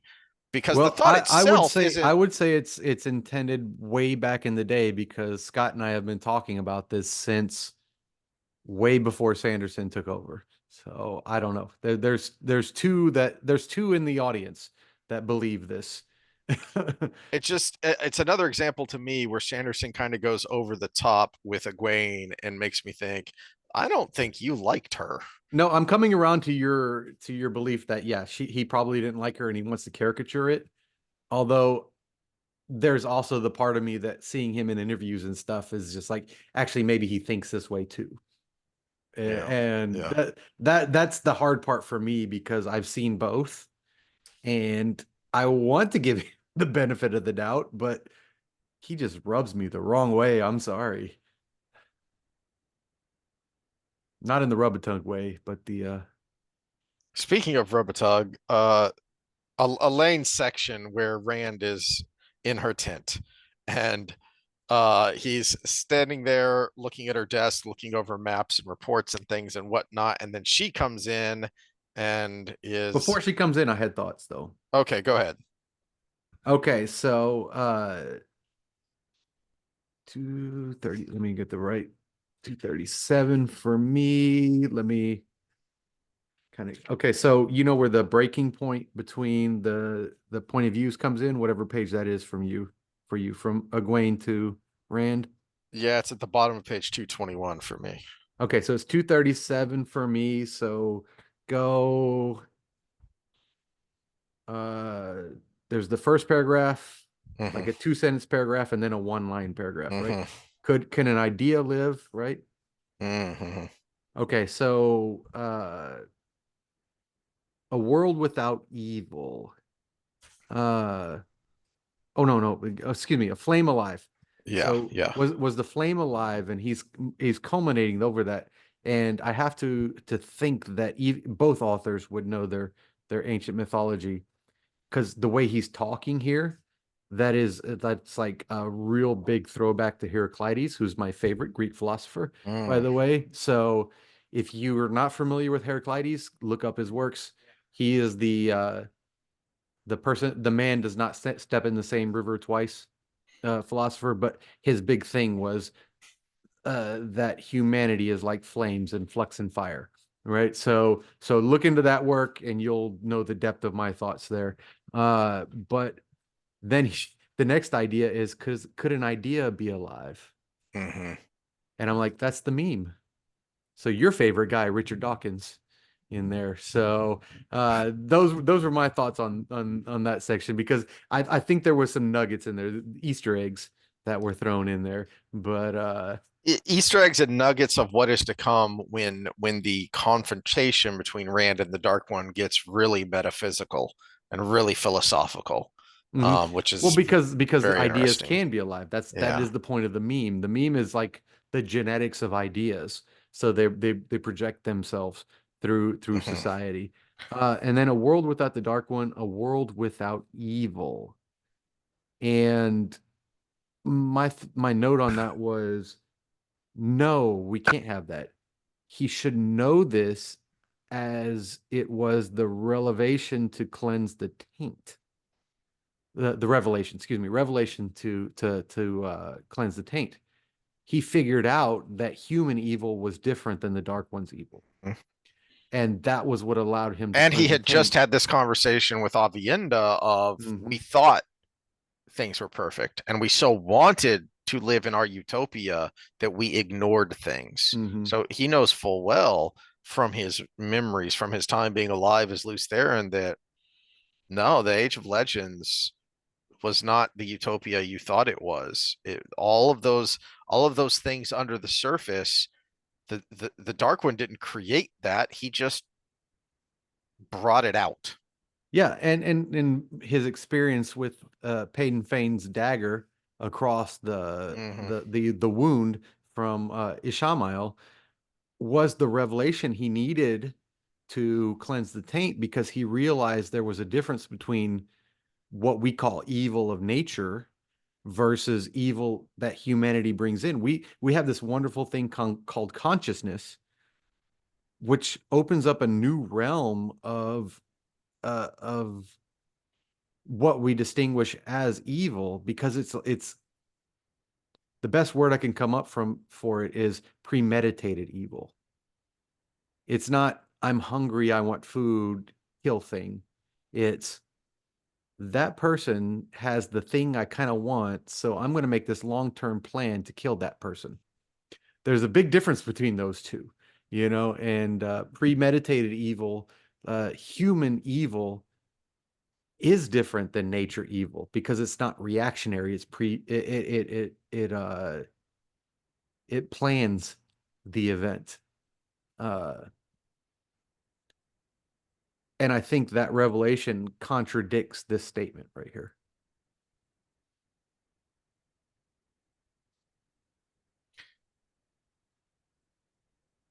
My idea was much more simple and direct, which was down That's the how we page, roll. That's how we roll. down the page from a world without the Dark One, a world without evil. You get uh a joke that isn't a joke, which is, one of the few times I think, good job, Sanderson. You made a funny because you kept it subtle but true, which is Rand al'Thor, are you going to talk to me or do you wish to ogle me further? If I can't ogle you, whom can I ogle? You're I love you. I done knocked you up. You are carrying my children. You are gorgeous to me, even with the watermelon shoved under your dress. So yeah, I'm gonna check you out because you're Hey, my lady. you can't beat pregnant boobs. I'm sorry. They're the best. I was I was actually my one of my notes here was, do we need to bring up the meme that you sent me of your titties bouncing? It gets me a tingle in my dingle. Oh, that might be the meme for the the, I the show. I, Yeah. I sent that to my wife and I got a look.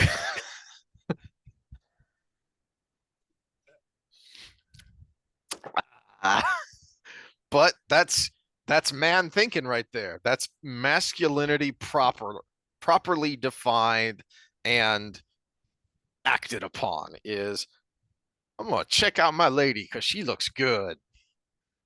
Yeah, if I can't ogle you, whom can I ogle? Yeah. Which is funny Uh, because if you don't do it, they get mad. If you do it, they get mad. mm-hmm. Um, then they get serious a bit as they talk, and on the next page, down at the bottom of the next page, um, uh, No, let me interject here because she gets serious and he tries to mm, different kind of serious, but not like Battlefront serious. He's like, Tam's gonna be a grandfather, and I'm gonna be a, and she's like, well, you can't think that way because these children are what they are. And it's like, again, like we complain about Egwene, we have to be consistent to complain about Elayne here. mm-hmm, They're, yeah, they are your children, but they are a prince and a princess coming up. mm-hmm, They're not anything other than that is what you get from the interaction there. And it's like, let him be a dad for a second. He's about to die. You tell him not to talk about that later, but let him be a dad for a second. mm-hmm, You won't let him talking about dying in a couple paragraphs, but you won't let him be a human just before that. yeah, Let him be like, yeah, wow, I got a baby on the way. Did I feel it kick? That's yeah. Uh, yeah, that was what I was getting to, was down at the bottom where, good Elayne, as opposed to bad Elayne that we've been complaining about, was, you know, you will be a fine father. Elayne, and we know what Rand's about to say because he's already thinking it. And where in his point of view here is not a word of it, she said, raising a finger. No talk of death, of duty. We cannot ignore what will happen. We needn't dwell on it either, she said. I taught you so much about being a monarch, Rand. I seem to have forgotten one lesson. It is all right to plan for the worst possibilities, but you must not bask in them, you must not fixate on them. A queen must have hope before all else. which would have been great. That would have been a great paragraph had she not shut him down when he was, and that's what bothered me is Mm. it just was completely, See, it worked for me because it was very much a kind of stereotypical male female interaction of this which is bothers me, by the way. stereotypical male female interactions. Yeah, but it makes it real in the moment in this scene. That yeah, I can absolutely see this happening and happening this way. This back and forth, In the and Western world. well, that's true. That's what I'm saying. Stereotypical and genuine are different. So, but keep going, keep going. No, sorry, didn't mean to derail you. I just was clarifying what I meant by what I was what he said. So how do I phrase this? Women are evil. No, no, no, no. No. I don't want to get into spoilery territory. I just want to put a pin in this for when we get to the end because I think it's important to note, we're already a good chunk into the last book, and Rand is still fully expecting that he's going to die. So when does he get the idea? When, where, and how does the idea for whatever the heck is going to happen there at the end, where Which does is that come evil. from? Yeah, because he right here, and we know it's not just him saying it because we're in his head. It's his point of view. He fully expects I'm going to die. There's no way out. There's Okay, no. so again, spoilers for 30 seconds if you haven't read it all the way through. The this is one of those where he knows he's going to try something, but he doesn't think it's going to work. See, the way I read it, I don't even think he has the thought of I'm going to try something. Oh, well, okay. So what I meant by that was this is where the Perrin versus the Matt comes through because remember there are two Mm, parts of him being the hmm tripod. Uh, he has an idea of how things should go, but we have a moment of Matt at the last moment where he sees an opportunity and he takes it. So he thinks that it's going to be one way, but at the same time, there's an option that opens itself up to him at the last moment, and he takes it. Mm. Well, we do know, and Okay, no, um, no, we're back from spoilers for Jazz Hands. Okay, yeah. here we go. So Scott and Ideals, if you remember, I'll look around and see if I can find it. We do know what one of his questions was, and I'm trying to remember when he reveals this. That one of his questions through the doorway was, "How do I win the last battle and survive?" Hmm. So the Eelfin or Aelfin, I can't remember which is which. They gave him a hint, but I don't know if we're ever told what that hint is. Let's actually look through Moraine because I know she has something to do with that. Hmm And she asked similar questions, most hmm likely. So let's look through her interactions because she's, again, spoilers for a second. She's there at that time. Nynaeve is kind of like she's the reactionary part of it, but she's the ultimate supporting character, is what we got from the last 13 books. She is the ultimate supporting character. So she's not really making a lot happen, which actually makes her really good for that role of the healer. The healer in if anybody's RPG'd ever, the role of the healer is the ultimate supporting character.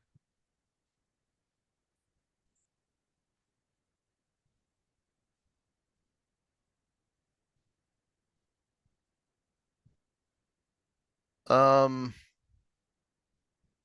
yeah, so I found this on Reddit and they suck at giving attribution. Um,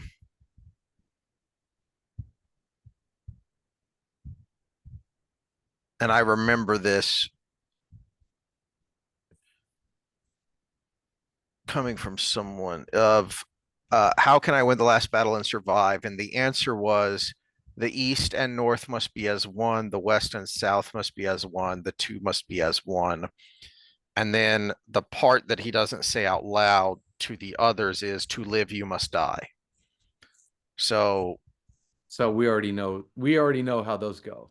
Yeah. But it could be that in his mind he's thinking, well, that must mean I die, but then I get to live again because I'll be reborn in the next stage. Hmm. So he could be thinking along those lines, and that's why he's certain he's a dead man walking.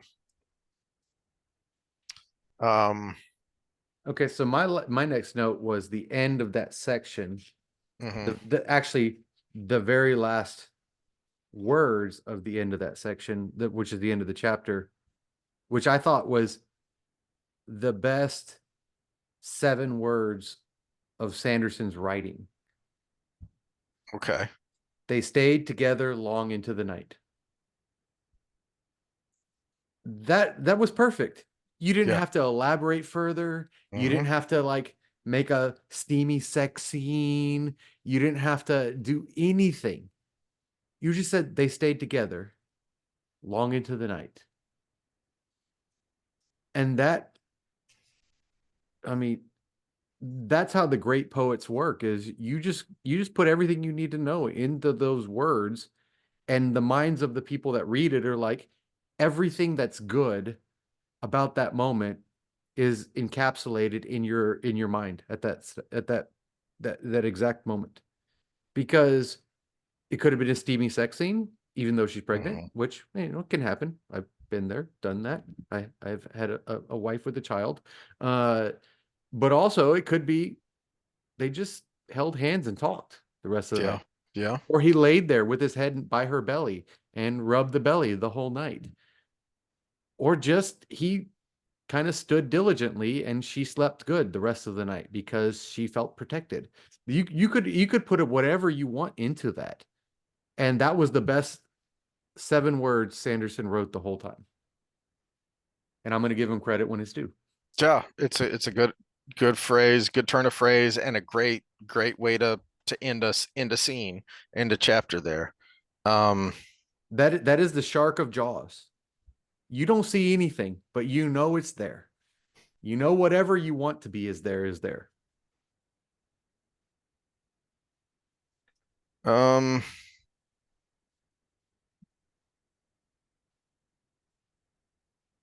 Oh, and then we get to chapter 10 where I have to go back on everything I just said on good writing. yes. Brigitti's thoughts on Uno. Yeah. Okay, so we've already had these. Brigitti and Uno. Same thoughts, 2 authors. I think it's truly a matter of Jordan knowing people and relationships much better, because we've already had Brigitti's thoughts on Uno, and then we get them here. And it was, remember when we were in one act play, Heath, and we went out there with Midsummer Night's Dream and did a probably better than we'd ever done. And the one that got the award was a doctor without something, doctor despite themselves. Wasn't it that doctor despite themselves? And it was Yeah. basically people walking around the stage slapping each other in the ass, and they won Yeah. the award instead Yeah. of the Midsummer Night's Dream. Hmm. That's what I got here. We had Midsummer Night's Dream with original Brigitti Uno thoughts, and we've got slapping him in the ass,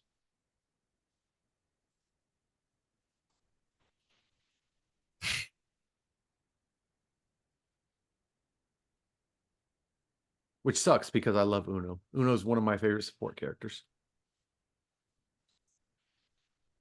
Yeah. And let's see. Um,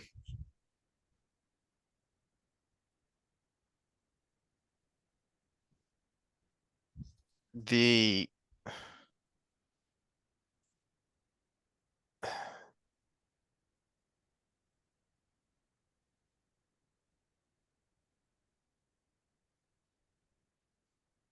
Sorry, I just the got one memories good on Facebook. Sorry.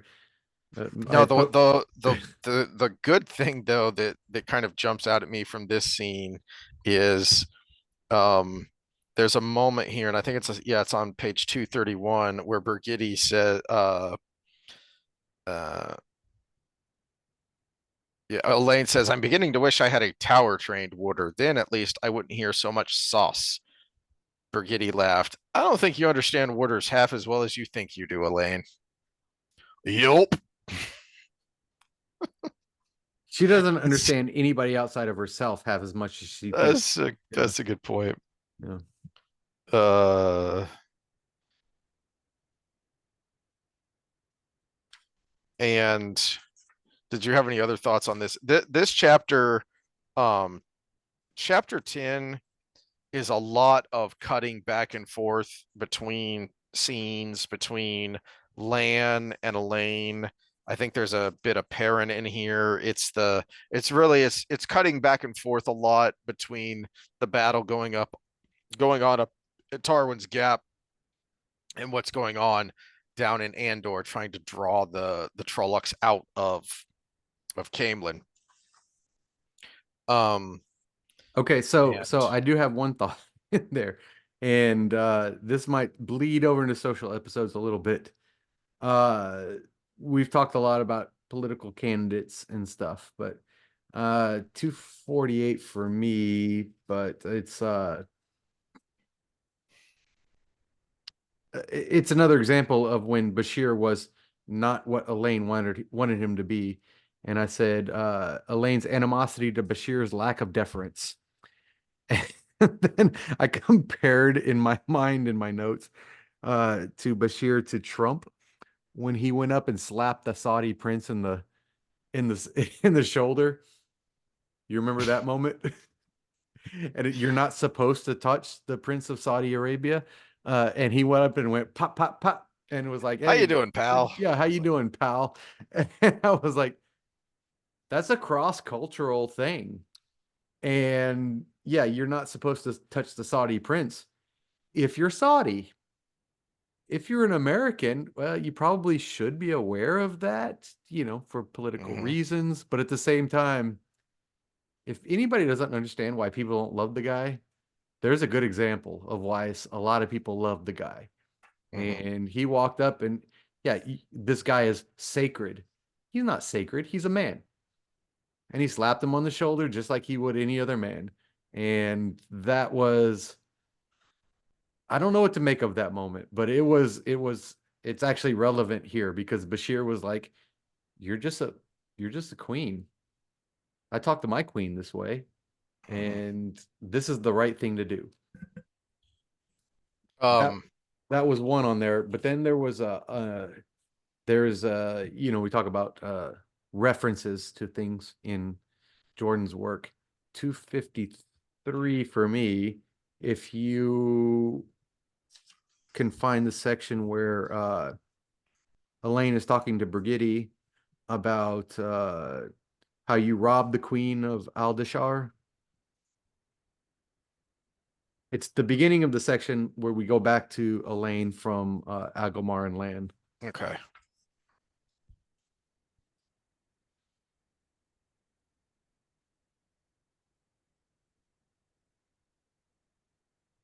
Yeah, I was very polite about it. She wasn't a good queen. Many claimed she wasn't the rightful one. Yeah, read It's that the whole section principle. and read that whole section, and that's Robin Hood. Mm-hmm. Robbed the not rightful queen, but also did this and helped them escape the Bramwood, Sherwood. Yeah, yeah, we can put it out all together. So we got a Robin Hood reference in that spot. So Mm-hmm. An actual proper Robin. He didn't rob the rich. He robbed the government yeah, because they yeah, were rich from stealing everybody else's money. yep. Yeah. And then Um, my last note is at the end of that chapter. So if you had anything it before may that, be the exact same note of mine of Elayne looking at the absolute carnage wrought by the cannons and going, don't you see? There won't be war anymore. We win this and there will be peace as Rand intends. Nobody but Trollocs would go into battle knowing they face weapons like these. Perhaps, Brigitte said as she shook her head. Maybe I have less faith in the wisdom of people than you do. that is exactly where I was, and I was like allusions to nukes. Because remember, that was the conversation around nukes back when the Soviet Union had them and Mm-hmm. You know, the isomorphic, this is where you come in because that was the discussion. Now that we have these things, nobody's going to go to war because there's always the threat we can annihilate everything if we do it. But And yet all we've had how many wars? all it meant is we didn't have a war like World War II again. But yeah, we had Korea, we had Vietnam, we had Russia into Afghanistan, we had China into Vietnam, we have had India versus Pakistan We've had several us into times. Vietnam We've had us into Vietnam, we've had us into and Afghanistan. Korea and Yeah, and we've had us into Iraq a couple of Iraq times. a couple times. Yeah. And then you have all the other lower level conflicts of Russia and Chechnya, Russia and Georgia, Russia into Crimea, and now Russia into Ukraine. And yeah, there's no slowing down. It's no. It just looks a little different. It is all what this is it's not. See, where was my thought here? Yeah, it's not the less faith in the wisdom of people. That's because she's seen much more of people than Elayne. For all of Elayne's book learning, she has She's not still like seen 19 years people. old here. Yeah. And she hasn't seen, and even though she's losing a lot of her memories, Birgitte still knows people, to her core. Well, she's also just an adult, Yeah. and that's different. Yeah, it's even the things that stick as her mind. She is still an adult. She's fully formed. Where Hmm. Elayne is, she's stuck in her hubris in a lot of ways. We talked about that earlier in the episode. But at the same time, it's yeah, people suck, and that's not a horrible thing, and that's not unusual because nature sucks. If you really break it down, unless you're winning, then it's awesome. And the problem that we have in the West, to bring a meta point here, is we've not sucked for so long. We don't know what it is to suck. And yeah, Well, that is all we have for today because we wanna save chapter 11 because we finally get back to Matt. And so that this might be some ranting. And I'm hoping, and I'm curious what Ideals and Scott think, but I had this thought when I was reading this Matt chapter. And first of all, it's chapter 11. We're over 200 pages into the book already, and we're just now finally getting to see Matt. And I remembered uh, a quote from Sanderson where he was being interviewed about something, and he made the statement that he really, really wanted a scene, a reunion scene between the three boys. He really wanted that. He thought that would be a great moment for the characters and for the fans, but just logistically, he couldn't make it happen. And I had the thought of how much of it was logistics and how much of it was you can't write Matt and you cut back on the number of Matt scenes because it takes a long time to get to Matt here. And upon reflection, for one of the main characters of the whole series, and this is his thing. We're in the last battle. This should be all Matt. There's a lot less Matt than you would expect. yeah, especially since logistically you could have had him show up with Moraine. Hmm. Yeah, I mean there was your opportunity right there. He could have gone off to do his Sanchin thing after that, but yep. Yeah, he could have showed up with her and been like, "Hey, I can't stay long." There you go. Fixed, Sanderson, fixed right there for you. Hey, here's the girl that you need right now. I can't stay long. There you go. Yep. No. All right. Well, we'll dive into that next time with chapter 11, and then depending on the next, it's a while because we get a Matt section and then it cuts off with something of a cliffhanger, and then it's a while before we get back to him. So I'm hoping we can get all the way back to him so that we can kind of bookend it with Matt next time, but we'll see how far we get. Yeah. Okay. So we'll be back on Wednesday-ish for our next social episode, which shit ton going on. So there's not a shortage of things to talk about. Oh, I sent you the meme of what we probably talk about. But Yeah, the so we'll get on that wheel of time again. We're on Saturdays now because Fridays suck. And we'll keep going from there. Scott, thanks for coming back. We're glad to have you. And good to see you again. let if it's something that's okay to put on the internet, just let us know where you were because we were actually worried because the hurricane that hit me, if you said you were in East Texas, that probably hit you too. So we were worried that was Mhm. probably the problem. So so we'll keep going. Isomorphic, you know, hello here from the States, and we'll see you next time as well. Anything else before we go?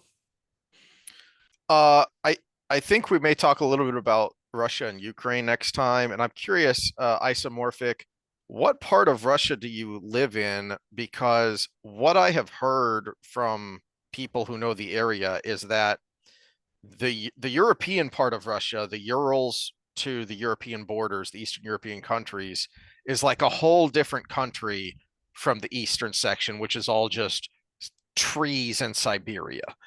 And that is what like the east and west coast elites here call the middle of the country flyover country, and that is like what east of the Urals is. So I'm curious what part of the country you're in, and if that's true that it's the European part and the Asian part are like two different countries. So chime in, and then because I think we're going to talk a little bit about Ukraine next time because I've been wanting to give my 2 cents on it since it first happened. All right, later, guys.